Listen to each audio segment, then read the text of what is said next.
Renukaswamy murder ಕೇಸ್ಗೆ ದಿನಕ್ಕೊಂದೊಂದು ರೀತಿಯ ಟ್ವಿಸ್ಟ್ ಸಿಗ್ತಾ ಇದೆ. ಎಲ್ಲಾ ಚಾನೆಲ್ಗಳಲ್ಲೂ ಕೂಡ ಅದೇ, ಎಲ್ಲರ ಬಾಯಲ್ಲೂ ಕೂಡ ದರ್ಶನ್ ವಿಚಾರವೇ ಸದ್ದು. ಇಷ್ಟಿದ್ರೂ ನಟನ ಫ್ಯಾಮಿಲಿ ತಿರುಗಿ ನೋಡ್ದಿರೋದೇಕೆ, ಕಾರಣವಾದ್ರೂ ಏನು ಅನ್ನೋ ರಿಪೋರ್ಟ್ ಇಲ್ಲಿದೆ ನೋಡಿ.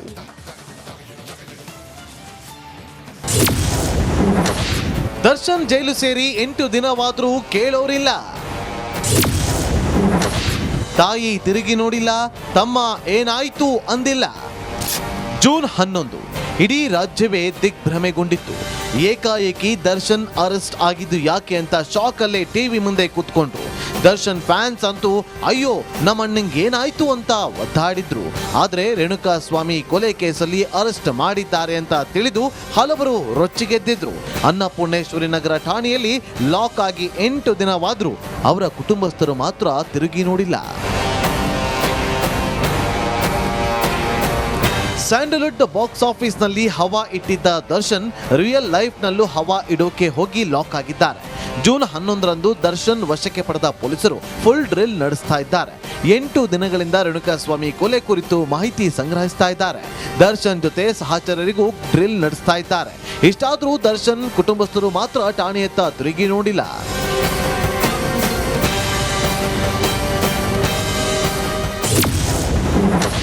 ಠಾಣೆಯಲ್ಲಿ ಪವಿತ್ರ ಗೌಡ ಭೇಟಿಯಾದ ಮಗಳು. ಪವಿತ್ರ ಗೌಡ ಠಾಣೆಯಲ್ಲಿ ಲಾಕ್ ಆದ ಮರುದಿನವೇ ಆಕೆ ಮಗಳು ಪರ್ಮಿಷನ್ ಮೇಲೆ ತಾಯಿಯನ್ನ ಭೇಟಿಯಾದರು. ಠಾಣೆಯಲ್ಲಿ ತಾಯಿಯೊಂದಿಗೆ ಮಾತನಾಡಿ ಸ್ಥಳದಿಂದ ಕಾಲ್ಕಿತ್ತರು. ಆದ್ರೆ ದರ್ಶನ್ ನೋಡಲು ಮಾತ್ರ ಯಾರೂ ಈವರೆಗೂ ಬಂದಿಲ್ಲ. ಇದೆಲ್ಲ ನೋಡ್ತಾ ಇದ್ರೆ ಅವರ ಫ್ಯಾಮಿಲಿಗೆ ಬೇಡವಾದ್ರ ಅನ್ನೋ ಕುತೂಹಲ ಎದ್ದಿದೆ. ಇನ್ನು ದರ್ಶನ್ ಸುತ್ತಮುತ್ತ ಓಡಾಡ್ತಾ ಇದ್ದ ಕುಚುಕು ಫ್ರೆಂಡ್ಸ್ಗಳಂತೂ ಎಲ್ಲಿದ್ದಾರೆ ಅಂತ ಗೊತ್ತಿಲ್ಲ. ಕ್ಲೋಸ್ ಫ್ರೆಂಡ್ಗಳಾದ ಸೃಜನ್ ಲೋಕೇಶ್, ನಡಿ ಈಗ ಶುರು ಮಾಡೋಣ.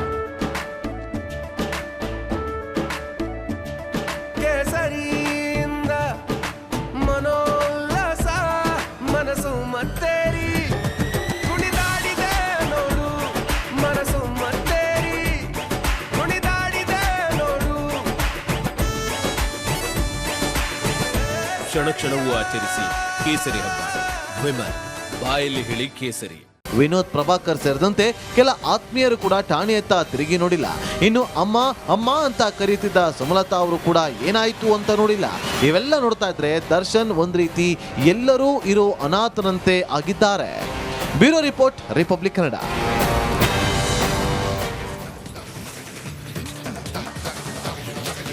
ರೇಣುಕಾಸ್ವಾಮಿ ಮರ್ಡರ್ ಕೇಸ್ಗೆ ದಿನಕ್ಕೊಂದೊಂದು ರೀತಿಯ ಟ್ವಿಸ್ಟ್ ಸಿಗ್ತಾನೆ ಇದೆ. ಬಗೆದಷ್ಟು ಮಾಹಿತಿಗಳು ಲಭ್ಯವಾಗ್ತಾ ಇದ್ದು ದಿನಕ್ಕೊಬ್ಬೊಬ್ಬರು ಲಾಕ್ ಆಗ್ತಿದ್ದಾರೆ. ಇದೀಗ ಈ ಕೇಸಲ್ಲಿ ಚಿಕ್ಕಣ್ಣ ಹೆಸರು ತಳುಕು ಹಾಕಿಕೊಂಡಿದ್ದು ಸಂಕಷ್ಟ ಎದುರಾಗಲಿದೆಯಾ ಎನ್ನಲಾಗ್ತಾ ಇದೆ. ಈ ಕುರಿತ ವರದಿ ಇಲ್ಲಿದೆ ನೋಡಿ.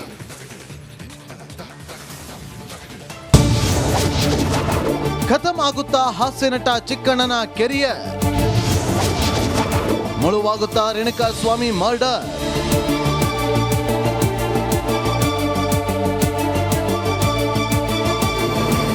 ಸದಾ ನಗ್ನಗ್ತಾ ಎಲ್ಲರನ್ನೂ ನಗಿಸ್ತಾ ಓಡಾಡಿಕೊಂಡಿದ್ದ ಹಾಸ್ಯ ನಟ ಚಿಕ್ಕಣ್ಣನಿಗೆ ಬಿಗ್ ಶಾಕ್ ಎದುರಾಗಿದೆ. ರೇಣುಕಾಸ್ವಾಮಿ ಕೊಲೆ ಕೇಸಲ್ಲಿ ಚಿಕ್ಕಣ್ಣನ ಹೆಸರು ತಳುಕು ಹಾಕಿಕೊಳ್ತಾ ಇದ್ದಂತೆ ಎಲ್ಲರೂ ಅಲರ್ಟ್ ಆದ್ರು. ಇನ್ನು ವಿಚಾರಣೆಗೆ ಹಾಜರಾದ ಚಿಕ್ಕಣ್ಣ ಸತತ 3 ಗಂಟೆಗಳ ಕಾಲ ಪೊಲೀಸರ ಪ್ರಶ್ನೆಗಳಿಗೆ ಉತ್ತರಿಸಿದ್ದಾರೆ. ಇಷ್ಟೆಲ್ಲ ಆದ್ಮೇಲೆ ಈ ಮರ್ಡರ್ ಕೇಸ್ನಿಂದ ಚಿಕ್ಕಣ್ಣ ಕೆರಿಯರ್ಗೆ ತೊಂದರೆ ಆಗುತ್ತಾ ಅನ್ನುವ ಪ್ರಶ್ನೆ ಉದ್ಭವಿಸಿದೆ.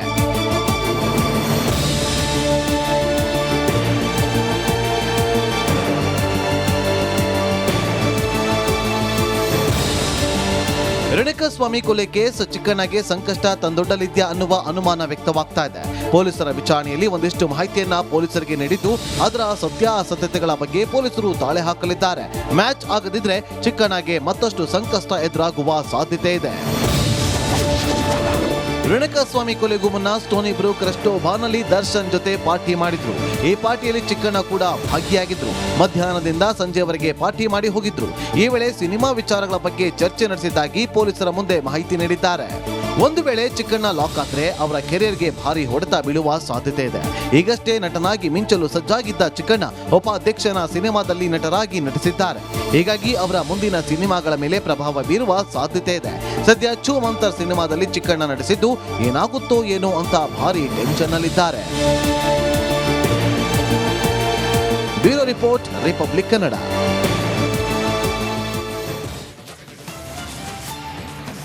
ತೆರೆ ಮೇಲೆ ಹಾಸ್ಯ ನಟ, ಫುಲ್ ಕಾಮಿಡಿ, ಸೀನ್ಗೆ ತಕ್ಕಂತೆ ಆಕ್ಟಿಂಗ್. ಅದರಲ್ಲೂ ಚಿಕ್ಕಣ್ಣರನ್ನ ತೆರೆ ಮೇಲೆ ಕಂಡ ಜನ ಶಿಳ್ಳೆ ಚಪ್ಪಾಳೆ ಹಾಕ್ತಾರೆ. ಆದ್ರೆ ಈಗ ಚಿಕ್ಕಣ್ಣನಿಗೆ ಸಂಕಷ್ಟವೊಂದು ಎದುರಾದಂತೆ ಕಂಡು ಬಂದಿದೆ. ಈ ಕುರಿತ ವರದಿ ಇಲ್ಲಿದೆ ನೋಡಿ.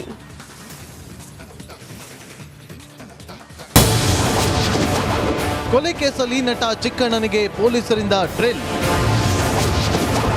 ನಟನಿಗೆ ಸತತ 3 ಗಂಟೆಗಳ ಕಾಲ ವಿಚಾರಣೆ. ರೇಣುಕಾಸ್ವಾಮಿ ಮರ್ಡರ್ ಕೇಸ್ಗೆ ದಿನಕ್ಕೊಂದು ಟ್ವಿಸ್ಟ್ ಸಿಗ್ತಾ ಇದೆ. ದಿನಕ್ಕೊಬ್ಬರು ಕೊಲೆ ಕೇಸಲ್ಲಿ ಲಾಕ್ ಆಗ್ತಿದ್ರೆ ಬಗೆದಷ್ಟು ಮಾಹಿತಿಗಳು ಬಯಲಾಗ್ತಾ ಇದೆ. ಇದೀಗ ಈ ಪ್ರಕರಣದಲ್ಲಿ ಕಾಮಿಡಿ ಆಕ್ಟರ್ ಚಿಕ್ಕಣ್ಣ ಹೆಸರು ತಳುಕು ಹಾಕಿಕೊಂಡಿದ್ದು, ವಿಚಾರಣೆಗೆ ಹಾಜರಾಗುವಂತೆ ಪೊಲೀಸರು ನಿನ್ನೆ ನೋಟಿಸ್ ನೀಡಿದ್ರು. ಅದರಂತೆ ವಿಚಾರಣೆಗೆ